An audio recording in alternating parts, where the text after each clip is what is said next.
Yo, what is up, Knights? Just Rick here, talking about a topic that, like many things in DFO, the game doesn't explicitly tell you about. Despite this, however, it's one of those things that is incredibly important and should be common knowledge for all DFO players, and that is the Buff Enhancement system. If you don't already immediately know what this is, then this video is for you. So without further ado, let's first talk about your buff skill and the swap system. As you may have figured out by now, every character in the game has what is known as their buff skill, that they will cast immediately upon entering a dungeon or resurrecting from death. For Synergy and Deep's characters, it's simply a skill that increases their own damage in one way or another. And for buffer characters, it's a skill that is designed to make their damage buff more potent for the entire party. In very simple terms, the stronger this buff skill is made, the more effective your character will be, and thus we need to build an entire set of gear designed solely for that purpose. This is what we call your buff swap set, or swap set for short. So in essence, every character needs to have two sets of gear, one that you wear at all times for damage, and one that you carry in your inventory specifically catered for your buff skill. Your buff swap gear set is perhaps the most pivotal of all gear sets that you can get, and the reason I say this is that it acts as a sort of multiplier to your overall damage or buffs that work in conjunction with your normal gear.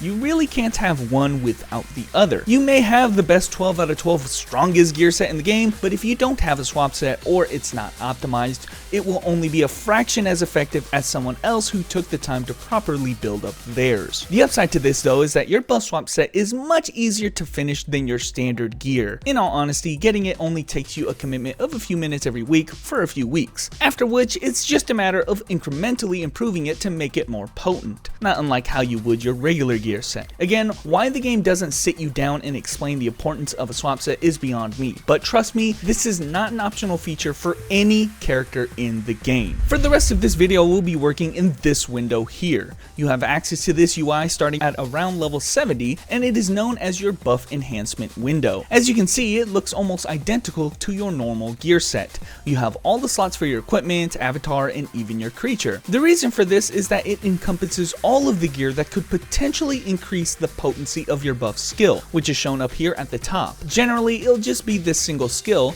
but for classes like Male Crusader and Exorcist, you may have the option to select a different skill to buff up, but you may only select one. Now, I don't want to bore you with extra information that is outdated, but I've put up a brief history on the screen as to what this UI is actually doing. Pause the video if you're interested, but overall, the Buff Enhancement UI is just a matter of convenience. All of the gear that you put into this UI will work to buff up the selected buff skill and nothing else. Take note of what I said. Nothing else is affected at all but your buff skill. So no, you're not going to be using this Buff Enhancement UI to trick the game into giving you some cool extra set effects or something like that. It should be noted, however, that if your buff skill is one that utilizes raw stats to calculate its effectiveness, such as the Female Crusader's Valor Blessing, the equipment in this UI will supersede anything that you're wearing in your regular gear slots. So keep that in mind. Put everything related to the buff skill in this UI. If there is no gear at all put in the gear slot of this Buff Enhancement UI, then instead it will attempt to use whatever gear that you have equipped it in your regular gear slot by default. This is why, for instance, the plus levels to my Valor Blessings here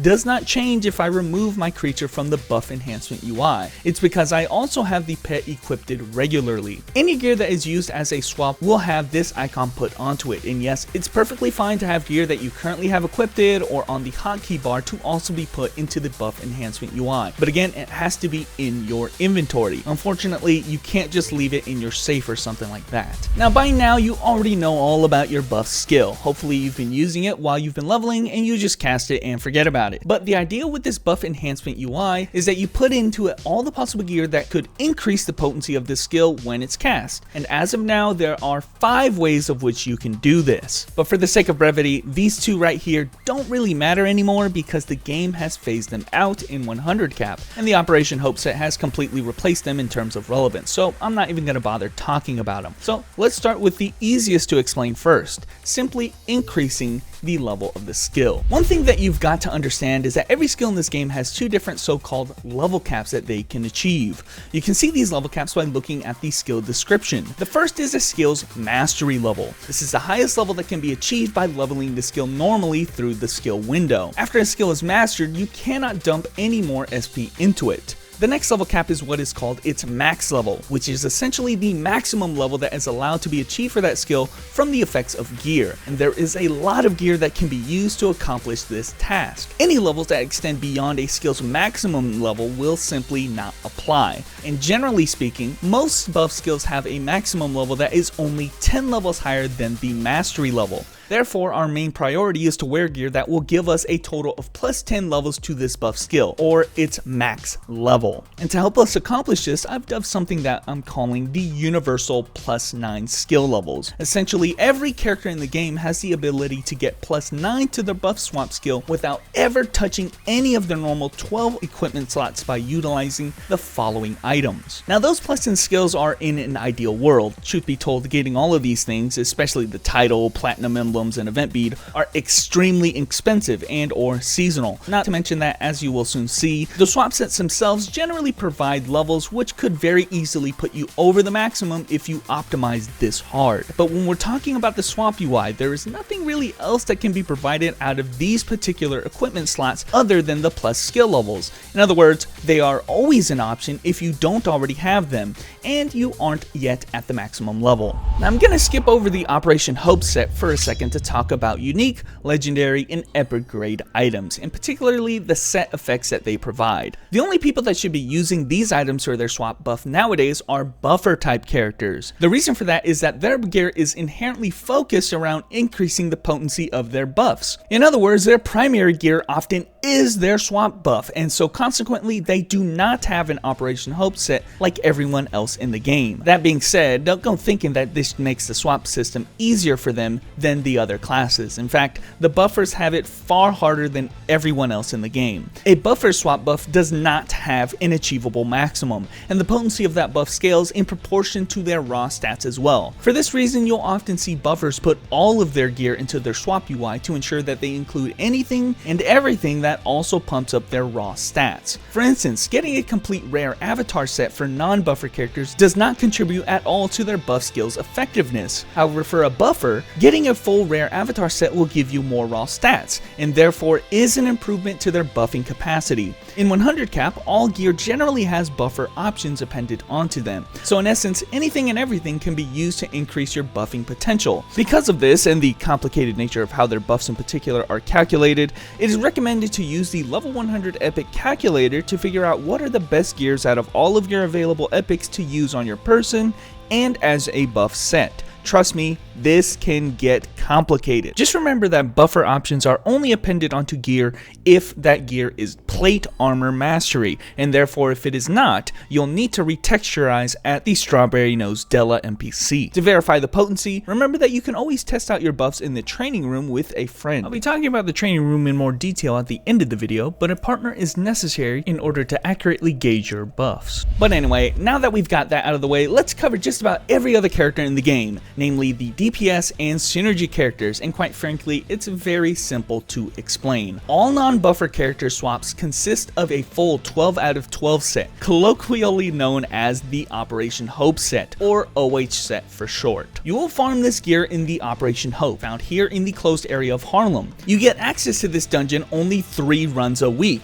and thus because of this limitation, you want to start farming this as soon as you are able to. I'd say a perfect time to start would be immediately after getting and optimizing a level 100 unique set. The dungeon itself is extremely straightforward, with 2 opportunities to get your gear to drop outright every run, and a few extra opportunities if you are invaded by the Gluttony Frog. Taking a specific route through the dungeon will reward you with additional abyss fragments, so always make sure to follow the routes with the quest marker on them to ensure that you don't miss out on these free fragments. The NPC Severin here is where you'll be able to trade your abyss fragments in order to buy the last pieces of your sets that you were unable to get to drop outright. Now, I know I said that the Operation Hope was a full 12 set of gear, but technically speaking, however, we actually have 2 separate set effects at play here. We have a 3-piece set consisting of your 3 special equipments, and then we have a 9-piece set which consists of everything else. There's nothing really much to discuss about the 9-piece set of gear. You quite literally just get it and forget it. However, the 3-piece set of gear is worth mentioning because there are 3 versions of this set.